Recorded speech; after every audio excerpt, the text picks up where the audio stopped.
కూటమి ప్రభుత్వం బలహీన వర్గాలపై కక్ష కట్టిందని వైసీపీ నేతలు చేస్తున్న వ్యాఖ్యలను మంత్రి అచ్చెన్నాయుడు ఖండించారు.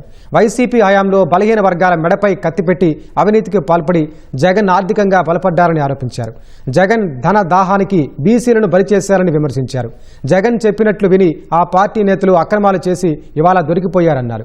దోపిడీ చేసిన వారిని ఈడీ అరెస్టు చేస్తే ప్రభుత్వానికి ఏం సంబంధమని అచ్చెన్న ప్రశ్నించారు.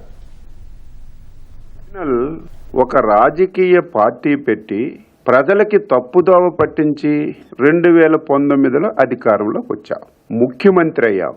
ఆంధ్రప్రదేశ్ రాష్ట్రంలో ఉన్నటువంటి ప్రకృతి వనరులన్నీ కూడా అధికారాన్ని అడ్డం పెట్టుకొని అమాయకులైనటువంటి బలహీన వర్గాల మెడ మీద కత్తి పెట్టి అవినీతి చేసిన విషయాన్ని ఒకసారి గుర్తుపెట్టుకోవాలి.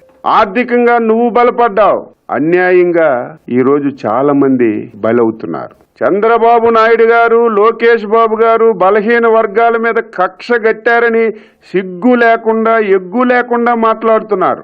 మీరు తప్పులు చేశారు.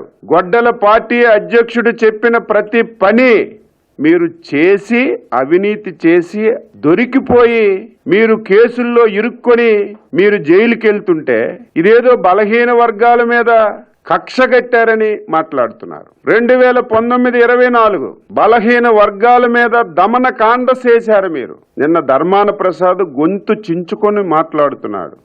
నేను బలహీన వర్గాలకు చెందిన వ్యక్తిని కాదా? కొల్లు రవీంద్ర బలహీన వర్గాలకు చెందిన వ్యక్తి కాదా? వెలమల రామకృష్ణ గారు బలహీన వర్గాలకు చెందిన వ్యక్తి కాదా? అయ్యన్న పాత్రుడు గారు బలహీన వర్గాలకు చెందిన వ్యక్తి కాదా? ఎంతో మంది బలహీన వర్గాల్ని టార్గెట్ చేశారు. మేము చేసిన తప్పేంటి? నాకు 2 సార్లు జైలుకి పంపించారు. ఆన్సర్ చేయాలి. ఒక్క పైసా అంటే ఒక్క పైసా ఎక్కడి నుంచైనా మేము తీసుకున్నట్టుగా ఒక్క ఆధారం కూడా చూపించకపోతే ఆ కేసులన్నీ కూడా కొట్టేశారు. నిన్న నాగేశ్వరరావుకి అరెస్ట్ చేశారు. ఎవరు చేశారు? రాష్ట్ర ప్రభుత్వంకి ఏం సంబంధం?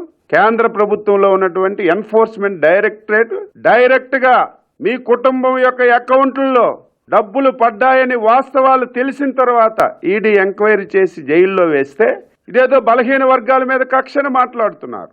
జోగి రమేష్ అక్రమం మద్యంలో తయారీలో గాని డాన్గా తయారై వ్యవహరించినటువంటి తీరులో కేసు పెట్టి అరెస్ట్ చేస్తే దాని మీద మా మీద పడదు. నిస్సిగ్గుగా మాట్లాడుతున్నారు. నిన్న ఇదేదో చంద్రబాబు నాయుడు గారు, లోకేష్ బాబు గారు మా కుటుంబాల మీద కూడా పడ్డారని. అంత హీనులు కాదు. మీ అంత దరిద్రమైనటువంటి ఆలోచన ఎవరికీ రాదు.